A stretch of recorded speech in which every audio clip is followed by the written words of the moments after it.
பிள்ளையான் எனப்படும் சிவனேசத்துறை சந்திரகாந்தனால் நடத்தப்பட்ட சித்திரவதை முகாம் பற்றிய தகவல் ஒன்று வெளியிடப்பட்டுள்ளது. அது குறித்து விரிவாக பார்க்க இருக்கின்றோம்.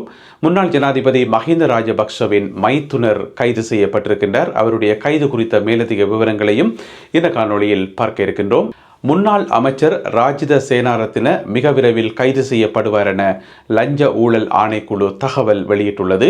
அத்துடன் சமூக வலைதளங்களை பயன்படுத்தி பொதுமக்களை ஏமாற்றுகின்ற ஒரு கும்பல் தொடர்பான தகவல் ஒன்றும் வெளிவந்திருக்கிறது. இந்த செய்திகள் உட்பட மேலும் பல செய்திகளும் தகவல்களும் இன்றைய காணொளியில் காத்திருக்கின்றன. தமிழடியான் சொந்தங்கள் அனைவருக்கும் வணக்கம். ஜூன் மாதம் 28 2025 சனிக்கிழமை. வாருங்கள் காணொளிக்குள் போகலாம். ஸ்ரீலங்கன் ஏர்லைன்ஸினுடைய முன்னாள் தலைவரும் முன்னாள் ஜனாதிபதி மஹிந்த ராஜபக்ஷவினுடைய மைத்துனருமாகிய நிஷாந்த விக்ரமசிங்க கைது செய்யப்பட்டு விளக்கமறியலில் வைக்கப்பட்டிருக்கின்றார். அவர் மீது 3 விதமான குற்றச்சாட்டுகள் முன்வைக்கப்பட்டிருக்கின்றன. அவர் ஸ்ரீலங்கன் ஏர்லைன்ஸுக்கு தலைவராக இருந்த காலப்பகுதியில் இடம்பெற்றதாக சொல்லப்படுகின்ற மோசடிகள் தொடர்பாகவே அவர் கைது செய்யப்பட்டு விளக்கமறியலில் வைக்கப்பட்டிருக்கின்றார். எனவே கடந்த காலங்களில் மோசடி சம்பவங்கள் இடம்பெற்றது என்று சொன்னால் நீங்கள் யாருமே ஆச்சரியப்பட மாட்டீங்கள். அப்படி ஒரு சம்பவம் நடக்காட்டி தான் நாங்கள் ஆச்சரியப்படுவோம். எனவே எல்லா துறைகளிலையும் பார்த்து பாராமல் எல்லாருமே லஞ்ச ஊழல்ல ஈடுபட்டது.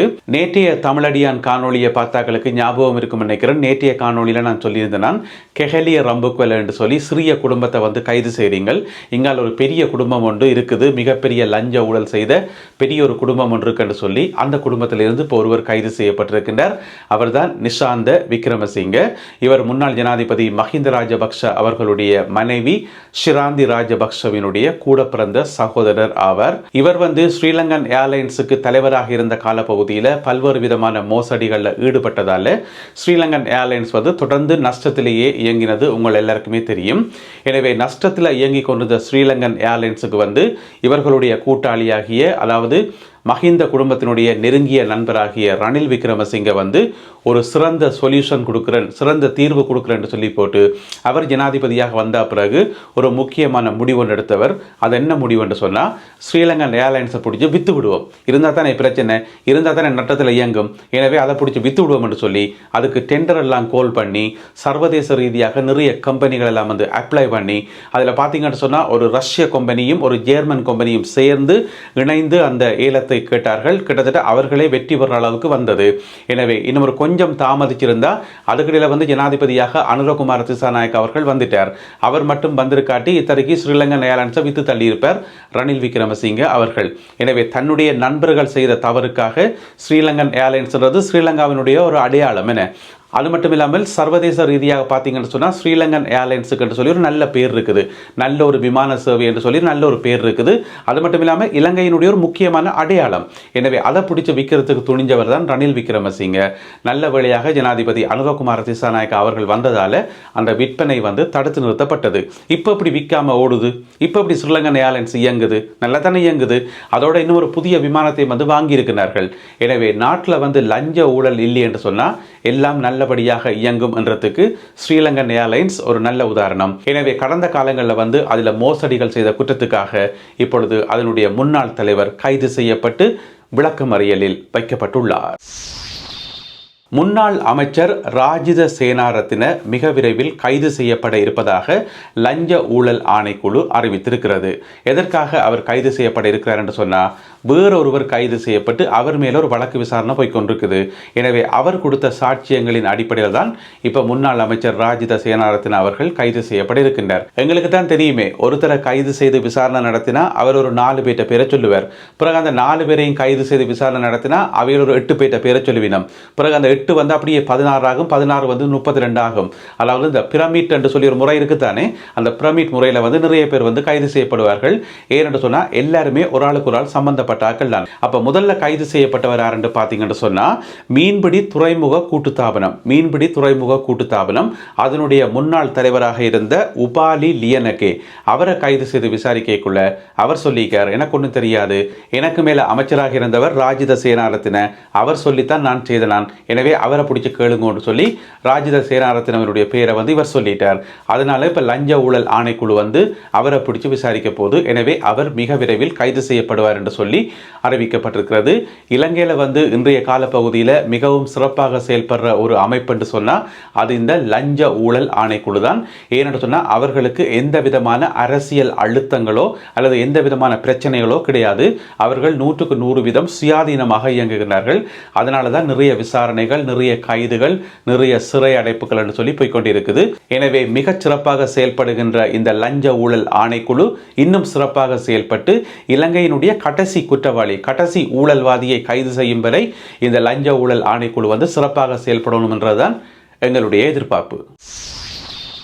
மருத்துவரும் பாராளுமன்ற உறுப்பினருமாகிய அர்ச்சுனா ராமநாதன் அவர்களுக்கு இன்று பிறந்த நாள். ஜூன் மாதம் 28ஆம் தேதி இன்று அவருடைய 39வது பிறந்த நாள். அதனை முன்னிட்டு அவர் ஒரு காரியத்தில் ஈடுபட்டிருக்கின்றார். என்ன செய்திருக்கார் என்று சொன்னால், தன்னுடைய தலைமுடியை தானமாக வழங்கியிருக்கின்றார். அதாவது புற்றுநோயால் பாதிக்கப்படுபவர்களை கருத்தில் கொண்டு அவர்களுக்கு அந்த முடி போய் சேர வேண்டும் என்பதற்காக அதற்கு பொறுப்பாக இருக்கின்ற ஒரு நிறுவனத்துக்கு தன்னுடைய தலைமுடியை தானமாக வழங்கியிருக்கின்றார். மருத்துவரும் பாராளுமன்ற உறுப்பினருமாகிய அர்ச்சுனா ராமநாதன் அவர்கள்.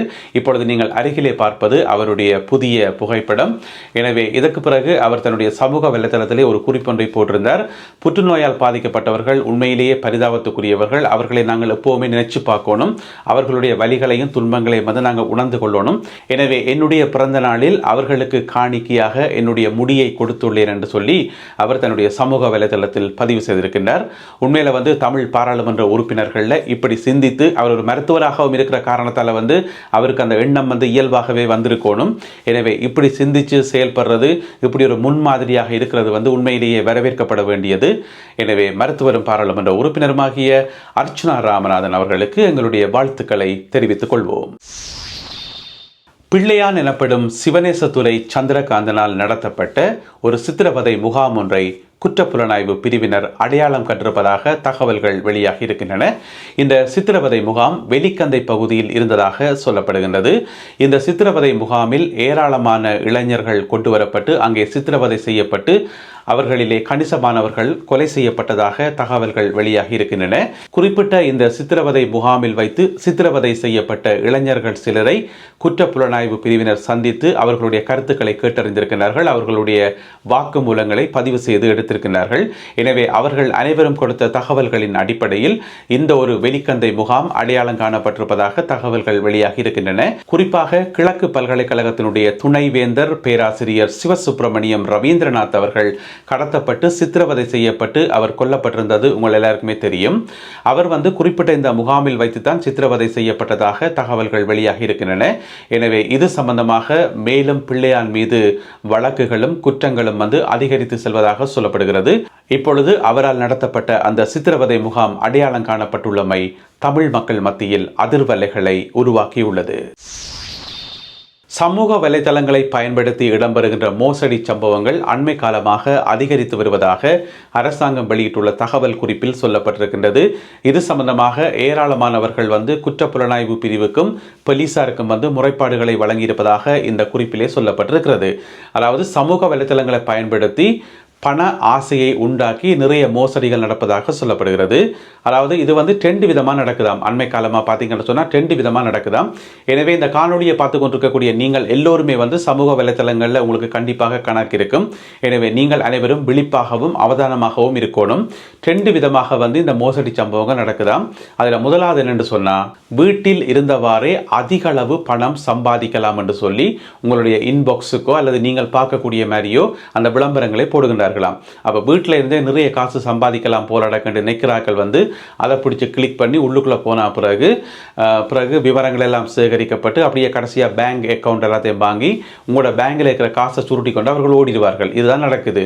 என்ன விஷயம் என்று சொன்னால், வீட்டில் இருந்து கொண்டே அதிக பணம் சம்பாதிக்கலாம் அல்லது நீங்கள் அதிக பணம் சம்பாதிக்கலாம் என்று சொல்லி யாராவது சொல்ல ஆரம்பித்தாலே நீங்கள் அந்த இடத்திலே நிற்கக்கூடாது, விட்டுட்டு அங்கால போயிடணும். ஏன்னு சொன்னால் அதிக பணத்தை யாராவது வில்லங்கத்துக்கு கூப்பிட்டு தருவாங்களா? கட்டச்சு வரைக்கும் இல்லை. பொதுவாக நீங்கள் பார்த்தீங்கன்னு சொன்னால் இந்த காணொலியை பார்த்து கொண்டிருக்கக்கூடிய நீங்கள் எல்லாருமே வந்து ஏதோ ஒரு வேலை செய்வீங்கள், கட்டாயம் ஏதோ ஒரு வேலை செய்வீங்கள். நல்லா யோசிச்சு பாருங்க, நீங்கள் வேலை செய்கிற இடத்துல வந்து நீங்கள் வேலை செய்கிறதுக்கு ஏற்றபடியாக உங்களுக்கு சம்பளம் கிடைக்குதுண்டு கட்டச்சு வரைக்கும் இல்லை. நீங்கள் செய்கிற வேலை வந்து அதிகமாக இருக்கும், உங்களுக்கு கிடைக்கிற சம்பளம் வந்து குறைவாக இருக்கும். நீங்கள் எல்லாருமே நினைப்பீங்கள், நான் செய்கிற வேலைக்கு இன்னும் கொஞ்சம் சம்பளம் கூட்டி தந்தால் நல்லா இருக்கும், என்னுடைய முதலாளி வந்து சம்பளத்தை கூட்டினா நல்லா இருக்கும் என்று சொல்லி நீங்கள் நினைப்பீங்கள். தானே? எனவே வேலை செய்கிற உங்களுக்கே ஒழுங்காக சம்பளம் கிடைக்குதில்லை, அதில் வேலை செய்யாமல் வீட்டில் இருந்தோண்டு பெருந்தொகை பணத்தை சம்பாதிக்கலாம் என்று சொன்னால் இது நடக்கிற கதையா? எனவே பெருந்தொகை பணம் சம்பாதிக்கலாம், கொஞ்ச நேரத்துக்குள்ள கூடின பணம் சம்பாதிக்கலாம் என்று சொல்லி யாராவது ஆரம்பித்தாலே அந்த இடத்திலேயே நாங்கள் நிற்கக்கூடாது. எனவே இந்த மாதிரியான விளம்பரங்களை நம்பி யாரும் ஏமாந்து போக வேண்டாம். நிறைய பேர் ஏமாந்து போயிட்டு கடைசியாக போய் குற்றப்புலனாய்வு பிரிவுக்கு போய் சொல்லிக்கணும், நாங்கள் அப்படி ஏமாந்துட்டோம், எங்களை வந்து ஏமாற்றி போட்டாங்கன்னு சொல்லி. எனவே இந்த முறையை பயன்படுத்தி உங்களை ஏமாற்றும் போது நீங்கள் ஏமாறக்கூடாது. இது முதலாவது முறை. ரெண்டாவது முறை வந்து என்னென்னு சொன்னால், உங்களுடைய பேங்க் அக்கௌண்ட்டை வந்து வேண்டி எடுத்துருவினோம் கரைச்சு, நீங்கள் வந்து இதுக்குள்ள வாங்கோ, உங்களுக்கு நிறைய பணம் வரும், கமிஷன் வரும், அது வரும், இது வரும் என்று சொல்லி உங்களுடைய வங்கி கணக்கை வாங்கி உங்களுடைய வங்கிக்கு காசை போட்டுருவாங்க உடனே. அப்போ நீங்கள் பார்ப்பீங்க உங்களோட பேங்குக்கு வந்து காசு வந்திருக்குன்னு சொல்லி. அதாவது பேங்குக்கு காசு போடாக்கும் முதலே உங்களை பற்றின நிறைய தகவல்கள் எல்லாத்தையும் சேகரித்து எல்லாத்தையும் எடுத்து போட்டு தான் உங்களுடைய பேங்குக்கு வந்து காசு வரும். உங்களுக்கு அடுத்த மெசேஜ் வரும், உங்களுடைய வங்கிக்கு வந்த இந்த காசை வந்து நீங்கள் நாங்கள் சொல்கிற இன்னும் ஒரு இலக்கத்துக்கு மாற்றினீங்கன்னு சொன்னால் உங்களுக்கு இதில் கமிஷன் கிடைக்கும், இன்னும் அதிக காசு உங்களுடைய பேங்குக்கு வரும், அதுக்கு பிறகு நீங்கள் அதை மாற்றி கொண்டீங்கன்னு சொன்னால் உங்களுக்கு கமிஷன் வரும் என்று சொல்லி இப்படியே உங்களுடைய வங்கிக்கு காசு வர வர நீங்கள் அங்கால மாற்றிக்கொண்டே இருக்க இருக்க ஒரு கட்டத்தில் வந்து உங்களுக்கு கமிஷனும் இருக்காது, ஒன்றும் இருக்காது, அப்படியே ஏமாற்றி போடுவாங்க. இது ரெண்டாவது முறையாம். யோசிச்சு பாருங்க, உங்களோட பேங்கில் இருந்து நீங்கள் யாருண்டே தெரியாத ஒரு பேங்க் அக்கௌண்ட்டுக்கு வந்து காசை மாற்றுறீங்க. அந்த பேங்க் அக்கௌண்ட்டுக்கு உரியாள் இருக்கார் தானே, அவர் வந்து ஒரு போதைப் பொருள் கடத்துகிற ஒரு ஆளாக இருந்து அல்லது வந்து ஆயுதங்களை கொள்வனவு செய்கின்ற ஒரு பாதாள உலக குழுக்காரராக இருந்தால் அவர் நாளைக்கு குற்றப்புலனாய்வு பிரிவில் பிடிபட்டு விசாரிக்கைக்குள்ள கட்டாயம் உங்கள்கிட்டையும் தேடி வரும், உங்களோட வீட்டையும் போலீஸ் தேடி வரும். எனவே யார் எவரென்று தெரியாத ஒரு ஆளுக்கு வந்து உங்களோட பேங்க் அக்கௌண்ட்லேருந்து காசு அனுப்புறது இன்றைய சூழ்நிலையில் மிகப்பெரிய பிழை, அது ஃபியூச்சரில் வந்து பெரிய பிரச்சனைகளை கொண்டு வரும்.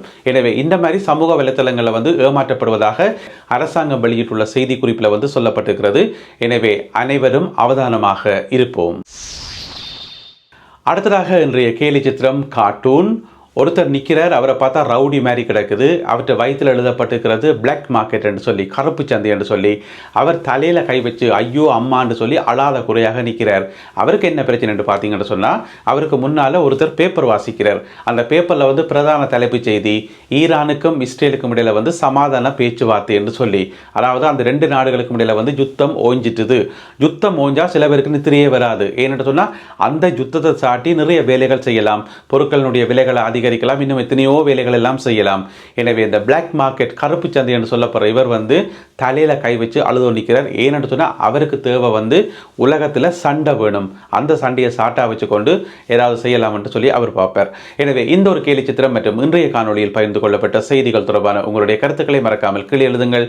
மீண்டும் மற்றும் ஒரு காணொலியில் உங்களை சந்திக்கின்றேன். அதுவரை நன்றி, வணக்கம்.